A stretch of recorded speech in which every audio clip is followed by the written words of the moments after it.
Queria te convidar para que você abra a sua Bíblia em Apocalipse, capítulo 2, versículo 18.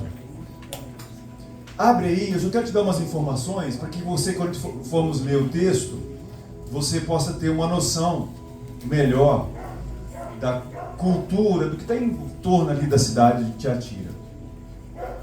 Apocalipse, capítulo 2, versículo 18.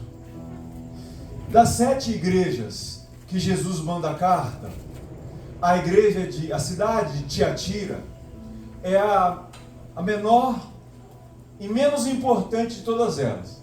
Para vocês terem uma ideia, o que Tiatira chama atenção? Só tem uma coisa: ela era o meio do caminho onde o correio imperial descansava quando levava as encomendas de um lugar para o outro. Então, Tiatira é a menos conhecida, menos importante, menos religiosamente, financeiramente, comercialmente. Ela era só esse lugar que tinha uma base do correio imperial. Como outras cidades, a cidade de Tiatira, ela tinha um deus. E o deus que eles tinham como principal era o deus Apolo, que tem esse nome na cultura grega e também o mesmo nome na cultura romana. E na estátua, quer dizer, na praça da cidade, tinha uma estátua bem grande do deus Apolo, de bronze. Tinha uma característica muito específica, que vai nos ajudar muito para ler o texto de Apocalipse, de Tiatira, que é uma informação histórica. Diferentemente de outras cidades, das outras cidades da Ásia Menor, Tiatira, ela tem uma característica. Como ela é uma cidade comercial, ela tem aquilo que nós chamamos de grêmios comerciais, ou associações de trabalho. O que é isso? É meio parecido com o que hoje nós conhecemos como sindicatos. Então, por exemplo, em Tiatira, você tem uma comunidade muito grande de gente que produz peças de bronze, muitos ferreiros, né? Uma certa indústria e comércio de tecidos e vasos de barro. Mas não é como assim, cada um faz por conta própria, cada um vende por conta própria. Não, é assim, eles se organizam em grêmios. O povo que faz peças de bronze, o povo que faz tecido e vende tecido, o povo que produz e vende vasos de barro. E eles têm uma característica muito interessante, que os dados históricos nos mostram, que eles faziam reuniões periódicas e cada associação dessa tinha uma divindade própria. Era como se fosse um deus ou uma deusa padroeiro, que eles faziam essas festas, e nessas festas eles cultuavam a esse deus, que era o deus dos latoeiros, que é o povo que faz peças de bronze, o deus do povo da manufatura de tecido. Então eles tinham essa característica, cada um tinha uma divindade própria. E aí que tem uma característica muito importante: quando eles faziam essas festas periódicas, eles praticavam festas, mas as festas não era só festa de comida, de bebida, eram rituais de adoração àqueles deuses, mas ao deus específico daquele grêmio, daquele sindicato. E aí o que eles faziam? Eles levavam animais vivos, e quando iam matar os animais para consumir a carne, eles matavam esses animais aos pés dessa divindade, claro, falsa, e consagravam a comida a essas divindades. E bebiam muito também. Os relatos históricos mostram que eles bebiam muito. E no meio da festa, eles se entregavam em orgias sexuais. Eles faziam isso. E aí tem uma regra que é muito importante. Quem não fazia parte, por exemplo, você era um oleiro, fabricava vasos de barro. Se você não fizer parte desses grêmios comerciais, você não tinha autorização de vender naquela cidade. Então, essas festas, esses rituais, são festas de pertencimento. Quem não participa desses rituais, não pode nem comprar, nem pode vender. Outra característica interessante de Tiatira: essa é a única igreja que Jesus não vai falar que tem perseguição. Olha que coisa, nessa cidade não tem perseguição contra os cristãos. Nós vamos perceber que o problema não é que vem de fora, a perseguição, mas o problema está dentro do ambiente da igreja. Amém? Segundo Apocalipse capítulo 2, versículo 18, diz assim. Só que todo mundo achou? Amém? Diz assim: ao anjo da igreja em Tiatira escreve: estas coisas diz o Filho de Deus, que tem os olhos como chama de fogo e os pés semelhantes ao bronze polido. Conheço as tuas obras, o teu amor, a tua fé, o teu serviço, a tua perseverança e as tuas últimas obras, mais numerosas do que as primeiras. Tenho, porém, contra ti o tolerares que essa mulher, Jezabel, que a si mesma se declara profetiza, não somente ensine, mas ainda seduza os meus servos a praticarem a prostituição e a comerem coisas sacrificadas aos ídolos. Dei-lhe tempo para que se arrependesse. Ela, todavia, não quer arrepender-se da sua prostituição. Eis que a prosto de cama, bem como em grande tribulação, os que com ela adulteram. Caso não se arrependam das obras que ela incita, matarei os seus filhos, e todas as igrejas conhecerão que eu sou aquele que sonda mentes e corações, e vos darei a cada um segundo as vossas obras. Digo, todavia, a vós outros, os demais de Tiatira, a tantos quantos não têm essa doutrina, e não conheceram, como eles dizem, as coisas profundas de Satanás. Outra carga não jogarei sobre vós. Tão somente conserva o que tens, até que eu venha. Ao vencedor, que guardar até o fim as minhas obras, eu lhe darei autoridade sobre as nações, e com cetro de ferro as regerá, e as reduzirá a pedaços, como se fossem objetos de barro. Assim como também eu recebi de meu Pai, dar-lhe-ei ainda a estrela da manhã. Quem tem ouvidos, ouça o que o Espírito diz às igrejas. Pai, nós acabamos de ler o que o Senhor Jesus mandou de mensagem para a igreja de Tiatira. Mas, como lemos no próprio texto, Jesus diz: quem tem ouvidos, ouça o que o Espírito diz às igrejas. Então, de certa forma, o Senhor também diz isso para nós. O Senhor também está dizendo isso para a gente. Espírito Santo de Deus, nós pedimos ao Senhor que a Tua palavra, ela cumpra com aquilo que ela foi designada, para converter corações, para nos alertar do perigo e trazermos de volta a Tua presença. É o que te pedimos. Tira das nossas mentes agora todo pensamento que não deve estar aqui e nos faz cativos à Tua palavra. É o que te pedimos em nome de Jesus. Amém.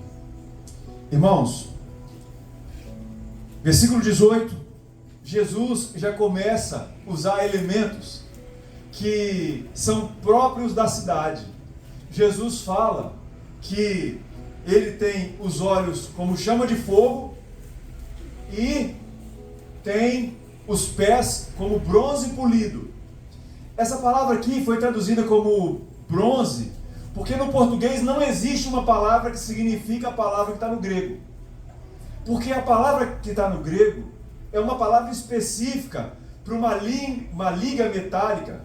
E o que é uma liga metálica? São dois ou mais metais que são fundidos juntos. Não existe uma palavra que significa essa liga, que é cobre, bronze e zinco. Na Bíblia está traduzido como bronze polido, mas não é só bronze.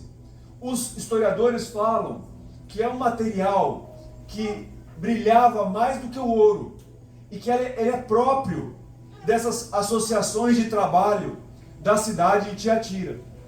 Então no versículo 18, o que Jesus já está falando? Olha, eu tenho olhos como chama de fogo. E os ferreiros, você sabe que eles trabalham com metal, com fornalhas acesas. Então eles têm muito próximo deles essa ideia de brasas de fogo. E Jesus fala que os pés deles, porque os pés na Bíblia é a parte mais indigna do ser humano, porque é a parte que se suja com a sujeira do pó da terra. Porque quando o ser humano morre, ele veio do pó e volta para o pó. Por isso que para eles os pés têm que ser limpos. É a parte mais indigna. Então Jesus está dizendo assim, olha, os meus olhos veem tudo. Segundo lugar, a parte mais indigna de mim é aquilo que vocês têm de mais precioso, essa liga metálica. No versículo 19, o texto nos conta de algo que é fantástico, que nos conta desse Jesus que consegue separar entre dois tipos de pessoa. As pessoas que têm problemas e as pessoas... Devolve, Marcelo, senão eles não vão conseguir. Eles não vão conseguir ficar sem ele. Devolve. Pronto.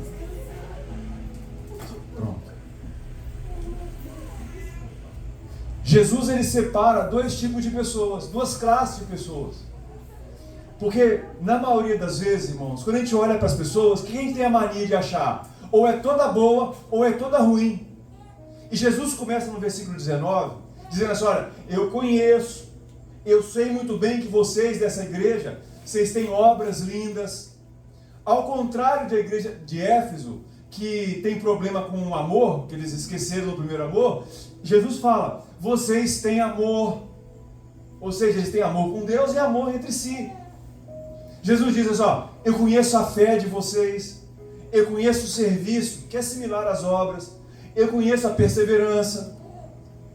E Jesus fala assim, olha, e eu sei que vocês têm trabalhado mais agora do que começaram trabalhando. Então Jesus começa com elogios. Isso é bom para nós que somos casados, não nos esquecermos, sempre elogiar. Porque eu não sei se você sabe, tem uma pesquisa que diz que quando alguém vai na sua empresa e você maltrata essa pessoa, não atende como ela queria, ela vai contar para outras 10 pessoas que foi mal atendida. Mas quando você atende bem, ela só fala para uma pessoa que foi bem atendida. Quer dizer que nós temos a capacidade muito maior de falar o que é mal, de levar à frente aquilo que é mal. E é incrível como nós somos bem treinados na arte de descer o pau, de falar mal das pessoas, dos nossos filhos, do nosso cônjuge, da nossa igreja, da qualquer vossa família. Sabe, irmãos, Jesus começa elogiando. Só que aí no versículo 20, ele falou a parte boa, mas ele fala a parte ruim também. Então ele fala, olha, o problema que eu tenho contra vocês é que vocês estão tolerando uma mulher. E é uma mulher que o nome dela não é Jezabel. O nome dela é enigmático. É como como se fosse um adjetivo para demonstrar aquilo que ela fazia. Então, vamos falar de Jezabel? Jezabel é uma princesa, depois virou rainha, pagã, foi casada com um rei de Israel chamado Acabe, e esse rei era frouxo, ele era mole, e a mulher dele era pagã, e como ela era pagã, ela trouxe para dentro do reino de Israel as crenças dela. Então, por exemplo, teve uma situação que ele queria uma vinha, aí o dono da vinha não quis vender, aí ele ficou todo borocochão, todo fracão, todo molenga. Aí ela chegou e deu um conselho: mata ele, vamos arrumar um jeito para matar esse homem aí. Aí Acabe, Então, no texto bíblico do Antigo Testamento, Jezabel é uma esposa forte de um homem fraco. E o nome Jezabel significa aquilo que é puro. Olha que coisa. Porque ela era uma mulher que nas crenças religiosas dela, ela não titubeava. Ela ia até o final. Ela não tinha medo. Ela ia para cima.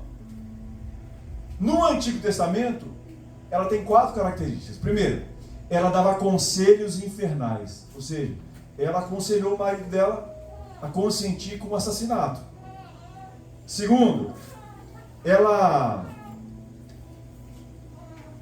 trouxe para dentro de Israel o culto pagão a Baal. Terceiro, ela não só trouxe, ela criou uma superestrutura que tinha templos, tinha profetas, que a Bíblia chama de falsos profetas. Ela deu dinheiro para essa religião, ela transformou a adoração a Baal numa religião grande. Parênteses, Baal é aquele deus cananeu que eles acreditavam que trazia chuva e ele regava a terra, entende? Era um deus da prosperidade, da fertilidade. E além dessas 3 coisas, né, dar conselhos ruins, introduzir o culto a Baal, criar uma superestrutura, o que ela fez de muito ruim? Ela perseguia o povo de Deus. Elias mesmo foi um que saiu correndo, morrendo de medo dela. Quase desistiu do ministério, na verdade desistiu do ministério, porque diz que Jezabel ia matá-lo. Só que essa Jezabel aqui do texto de Apocalipse, ela obviamente não é a Jezabel lá do texto da época de Acabe, até porque essa Jezabel caiu da janela e os cachorros comeram a carne dela. Era uma outra mulher que se assimilava a esse jeitão da Jezabel do Antigo Testamento e que estava na igreja de Tiatira. E pior, no púlpito, ensinando. Qual que é a chamada de atenção? Qual que é a reprimenda que Jesus faz com a igreja de Tiatira? Tenho, porém, contra ti o tolerares que essa mulher. E o problema não é que ela é mulher. O problema é que é alguém que, além de simbolizar várias coisas, ela diz que é profetiza e, além de ensinar, ela induz outras pessoas a fazerem o errado. O problema da igreja de Tiatira é que, provavelmente, eles passavam a mão na cabeça. Olha, eles tinham fé, tinham obras, tinham perseverança, tinham serviço, tinham tudo. Mas eles tinham um problema grave de passar a mão na cabeça dessa mulher que ensinava o pecado no meio da igreja. Alguns dizem que eles tentam explicar o fato de essa Jezabel aqui da igreja de Tiatira ser respeitada, ser tolerada, com o fato de provavelmente ela ser esposa do anjo da igreja. Ela ser esposa do pastor da igreja. E aí ela tinha acesso ao ensino, e aí ela dava maus conselhos para o anjo da igreja, como Jezabel fez com Acabe, e por isso que talvez ela tinha essa falsa profetisa que estava no púlpito da igreja com liberdade. E qual que era o ensino problemático dessa mulher que quase destruiu, quer dizer, destruiu ela, os seus discípulos, e quase leva a igreja de Tiatira para o beleléu. É o problema financeiro. É o problema financeiro. Você precisa entender que muitos membros da igreja faziam parte e tinham comércio. Por exemplo, o Wanderson, fabricante de móveis, tinha a organização dos fabricantes de móveis, que tinha o seu Deus, tinha a sua festa e sacrificava esse Deus e tinha orgias. A associação dos comerciantes, Denis, que é comerciante. E essas pessoas da igreja, se elas, ao se converterem, elas não participassem dessas associações de trabalho, o que ia acontecer? Elas iam perder o sustento, porque elas não ia ser permitido que elas comprassem ou vendessem no ambiente da cidade. Então, a Jezabel ensinava o seguinte: o que você prefere? Ser santo ou ser esperto? Porque você se converteu, e se você não participar daquelas festas pagãs, você vai cometer suicídio comercial. O que ela ensinava? Não tem problema você ser cristão e participar dessas festas de orgias sexuais, dessas festas de culto aos deuses pagãos. Não tem problema. Não tem problema. Você pode conhecer, ou deve até conhecer, as coisas profundas de Satanás, como diz o texto, mas ao mesmo tempo, você pode ser cristão.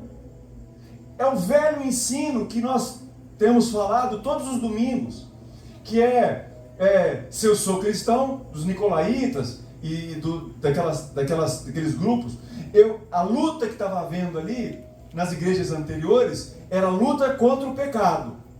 Aqui tem uma característica histórica que é especial para esse trabalho de Jezabel. Para você ganhar dinheiro, você tinha que ser idólatra. Para você participar do comércio da cidade, você precisava participar dessas festas. E aí nós temos que tratar, irmãos. Porque normalmente, toda vez que alguém pensa na Jezabel, pensa em sensualidade, pensa em sexualidade. E se você olhar no Antigo Testamento, isso não é verdade. Ela nunca aparece com roupa curta, nunca aparece mostrando partes do corpo. A característica principal dela é desviar homens e mulheres que servem a Deus para servir a outros deuses. Então, nós precisamos conversar sobre a questão financeira, que é o que está pegando aqui, que é participar dessas associações de trabalho e ser cristão ao mesmo tempo e se sujar com o pecado. Então, a primeira questão que a gente tem que conversar é o seguinte: você admite que o grande Deus deste mundo é o dinheiro? Irmãos, esqueça o diabo com chifre, com tridente, com rabo pontudo. Tire da sua cabeça essa ideia quase que de caricatura, quase que infantil, desse ser malvado, maléfico. E de fato ele é um ser do mal, ele quer destruir as obras do Senhor. E essa semana eu vi de novo lá o Nefários, Jeff, e vi que essa rebelião que eles fazem contra esse amor de Deus em relação a nós, ele existe. Mas o fato é que, junto com Satanás, que é um ser espiritual, existe uma entidade espiritual que Jesus deu um nome, chamado Mamon, que é aquilo que mais corrompe os corações. É muito difícil você encontrar uma pessoa que do nada fala assim: eu quero servir a Satanás do nada, em troco de nada. É muito difícil. Satanás é amor, o diabo é carinho. Não tem isso. Normalmente os que servem a ele têm a ver com aquilo que o diabo pode dar, o lugar que ele pode colocar essas pessoas na sociedade. Então nós temos que admitir que o ser humano ele é extremamente corrupto. Ô irmãos, se você tivesse 1 milhão em espécie, 1 milhão de reais, aplicado, ainda mais agora com a alta dos juros, você teria um rendimento sem trabalhar de cerca de 10 mil reais. 1% de rendimento. Livre de imposto de renda ainda. Todo mês 10 mil sem trabalhar. Você acha que tem lógica alguém ter... Olha, isso que a gente sabe, né? Só o que a gente sabe. Tem lógica alguém ter de dinheiro de falcatrua dentro de um apartamento aqui na Bahia? Mais de 40 milhões? O que se quer com tanto dinheiro? Que sede é essa? Insaciável por dinheiro? Que as pessoas se vendem, se corrompem e compactuam com o mal e fazem o mal e aceitam o mal. Os roubos têm a ver com dinheiro. Os assassinatos, muitos motivados por questões financeiras. Então, em primeiro lugar, a gente tem que admitir que o dinheiro é o Deus desse mundo. A corrupção, os desmandos, são homens e mulheres que não acreditam, não é possível que eles acreditem que eles vão ter que prestar contas. Você tira o dinheiro da merenda das escolas, você contrata um funcionário e divide o salário, metade do funcionário e metade do político. Não é possível que as pessoas não acreditem que vai haver um acerto de contas e elas vão ter que se encontrar diante de Deus, ter que explicar os seus atos.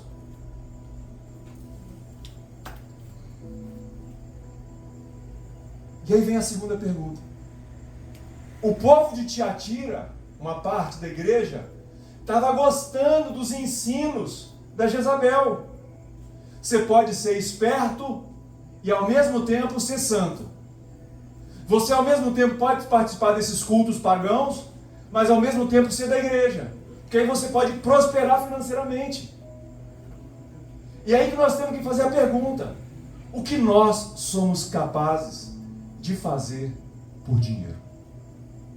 O que eu e você somos capazes de falar, de fazer, ou de não falar, ou de não fazer, para garantir dinheiro? Você sabe que o dinheiro é só um símbolo, né? É o sustento que o ser humano tinha lá no Jardim do Éden, perdeu com o pecado, e agora nessa vontade do ser humano de ser Deus, eles é um poço sem fim. O que nós somos capazes de fazer por dinheiro? Quanto o dinheiro demonstra a nossa falta de fé em Deus? Porque muitas vezes fazemos tudo por dinheiro. Muitas vezes deixamos de viver uma vida cristã digna por conta do dinheiro. E tanto de forma positiva como de forma negativa, no final das contas, a nossa falta de fé em Deus por atitudes que cometemos tem a ver com esse nosso apego ao dinheiro. A Jezabel é a profetisa perfeita. Ela está tentando juntar o melhor de dois mundos. Se dê bem, faça parte dessas associações de trabalho, ganhe o seu dinheiro, participe dessas festas, coma a comida oferecida aos deuses, participe de rituais de prostituição, mas ao mesmo tempo não tem problema porque você seja lavado e remido pelo sangue de Jesus. Você se resolve. Ela é a coach perfeita. Ela é a profetisa perfeita, porque ela ensina tudo aquilo que eles querem ouvir. E vamos ser honestos, muito daquilo que tem sido ensinado nos nossos dias não é aquilo que os homens e as mulheres desse tempo querem ouvir. Aquele discurso que encaixa, com os desejos mais íntimos do ser humano. Aquele evangelho doce de leite que não tem assim, renúncia, não tem problemas, não tem desafios. Então Jesus está falando assim, olha, eu estou muito chateado com vocês estão tolerando essa mulher. Vocês estão tolerando. E depois, no versículo 21, Jesus fala assim, olha, eu dei tempo a ela dela se arrepender. Ou seja, é alguém que tinha acesso à palavra. Ah, não, pastor. Quem faz essas loucuras porque não conhece a palavra. Não, aqui ó. Jesus deu tempo para ela se arrepender. Porque você só se arrepende diante da manifestação da verdade. E essa mulher, ela não se arrependeu. Ela não quer se arrepender dessa prostituição. O que Jesus fala? Que vai colocar ela na cama e vai dar uma tribulação muito grande para os filhos dela e vai matar esse povo todo. Aí nós temos, olha comigo, nós temos conversa para quarta-feira. Jesus dá tempo para a pessoa se arrepender. Ninguém é mal, top do mal, que Jesus não tem essa graça de dar um tempo para a pessoa. Jesus estende a mão para todo tipo de pessoa. Os mais certinhos, os mais malzinhos, não interessa. Diante de Deus, todos nós somos pecadores. E o que Jesus está dizendo? Que Ele dá tempo para arrepender. Só que ela não quer. Por isso, irmãos, que a disciplina de Deus é um ato de amor. É um ato de amor. Por fim, Jesus falou assim, ó, eu vou matar, oi Jesus, ó, eu vou matar os filhos dela. E todas as igrejas conhecerão que eu sou aquele que sonda mentes e corações. Gente, isso significa muita coisa. Significa que Jesus é até misericordioso, Ele dá um tempo. Mas Jesus, Ele não negocia com o pecado. Ele não negocia com o pecado. Nós temos que nos acertar. Porque Jesus, tem uns que gostam de pensar em Deus só como Deus do amor, né? Deus é amor, Deus é amor, Deus é amor. E aqui nós temos claramente Jesus falando que vai matar os filhos da prostituta. E vai botar ela na cama. Porque ela não quer se arrepender. Será que nós vamos conseguir continuar a servir a Deus? O Deus que pune? Deus que pune? Essa semana foi muito interessante, né? A confusão da mulher da janela do avião. E a criança chorando. E aí, uma injustiça que fizeram com a mãe da criança, gente. Porque não foi a mãe da criança que filmou, não. Foi uma outra. Não foi a mãe. A mãe explicou que a dona chegou, ela tirou a criança, mas aí o menino estava 4 anos, o menino estava gritando. E quem vai arrumar a confusão é a outra pessoa que expõe ela. E não expõe só a mulher da janela, não. A que está do lado é a filha, ou seja, a irmã do menino que está chorando. Toda sem graça. Nós vivemos num tempo, por exemplo, de criança e idoso, e mulher, e bicho. Não, você não tem direito de fala. Você não tem lugar de fala. Que é um negócio mais doido que tem, como se só pudesse falar do problema que os negros têm do preconceito, quem é negro. E que só pode falar do problema que as mulheres vivem, as próprias mulheres. Mas se for mulher de direita, não vale também não, tem que ser da esquerda. Nós temos que entender que o Deus que nós servimos é um Deus que pune, que coloca homens e mulheres nos seus devidos lugares, que Ele é misericordioso, que Ele é longânimo. Olha a palavra, longânimo, Ele tem um ânimo longo, uma hora Ele vai tratar. E a gente vive numa sociedade como se Deus fosse cor-de-rosa. Deus é amor. Todos os caminhos levam ao céu. Não é verdade. As Escrituras dizem que só há um caminho. Só há uma verdade. Só Ele é a vida. Nós temos que ser tolerantes com aqueles que não se declaram servos do Senhor, mas O Evangelho, a boa notícia é que aqueles que creem nele e entreguem suas vidas a eles, esses serão salvos. Ah, pastor, mas isso é um discurso politicamente incorreto, isso aí não dá não, isso não tem jeito não. Eu falei, irmão, mas é a verdade. É a verdade. É o que a Bíblia ensina. Agora, nós temos que ser agressivos com quem não crê? Claro que não. Nós ganhamos essas pessoas muito mais com amor, com afeto, com carinho, com inteligência. Que a gente não é dos crentes chatos, não é dos crentes enjoados. Como diz Jesus, como diz o apóstolo Paulo, nós somos as cartas vivas. A gente vai evangelizar as pessoas muito mais do que com palavras. Mas nós temos que falar. O Jesus que vai levar para o céu também é o Jesus que vai levar para o inferno. E tira a vida por vir. Na vida de agora, pessoas que são condescendentes, pessoas que estão de forma objetiva levando outros a pecar, elas vão ser tratadas por Deus. Plantio e colheita. E por fim, tem a parte que a gente mais gosta, né? Que é, Jesus fala que não vai julgar a carga mais sobre aqueles que não fazem parte desse grupo, mas a reprimenda é: vocês estão tolerando essa mulher. Irmãos, acreditem em mim aqui. Não existe pastor, pastora, missionário, missionária, bispo, bispa, qualquer título religioso, qualquer um, que não precise se dobrar às Escrituras. Não existe homem ou mulher que não possa ser questionado com amor, com carinho, com respeito, que não possa ser questionado. Não existe questões centrais da fé, que porque uma pessoa é uma bênção numa área, nós vamos aceitar ela ser assim assado. Não. A pessoa tem que ser levada à reflexão e à conversão. A gente se converte um pouco cada dia. Mas Jesus fala que não vai trazer peso mais sobre os outros, mas que o problema deles é que eles estão tolerando.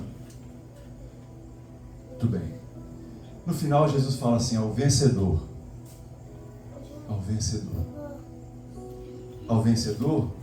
que guardar até o final as minhas obras, olha o que Jesus promete, que vai dar autoridade para reger nações. Nós vamos governar a terra no reino de Deus.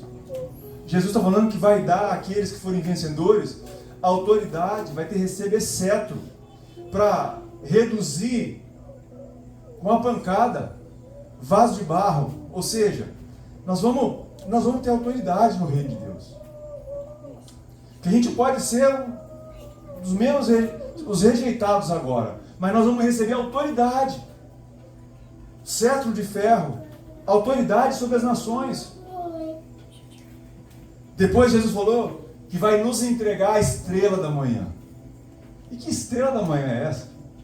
Quando a noite está acabando e a última estrela ainda brilha forte no céu, quando o dia já é claro, aquela é a estrela da manhã. Jesus é a estrela da manhã. É aquele que brilha nas trevas, mas brilha na luz também. Ou seja, brilho intenso. Além do poder de governar, Jesus está dizendo que nós vamos brilhar. Nós vamos brilhar sobre a terra. Por isso, irmãos, eu quero finalizar essa palavra dizendo assim: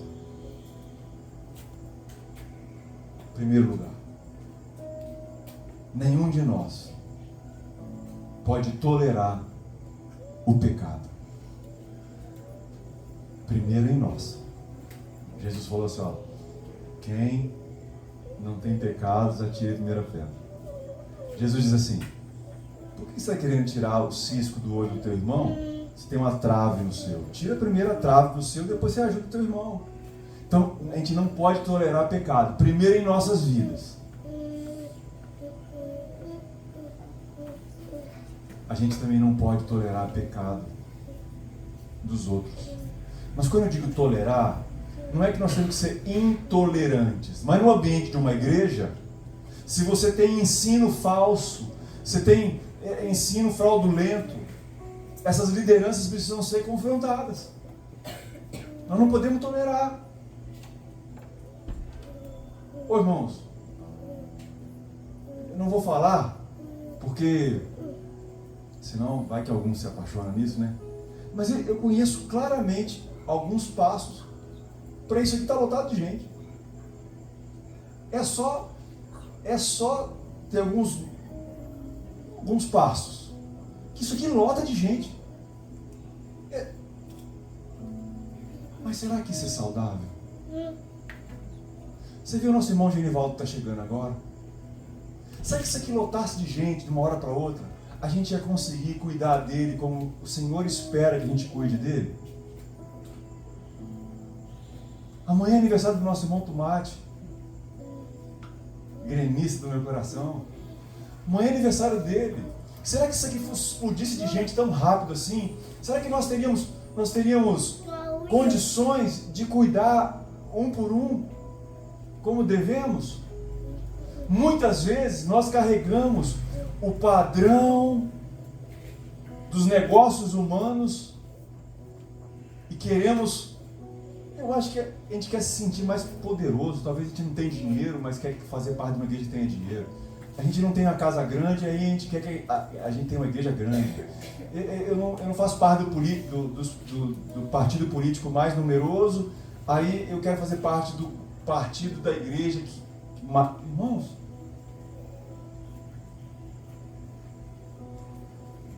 uma igreja cheia de gente, cheia de atividades, não é necessariamente uma igreja aprovada.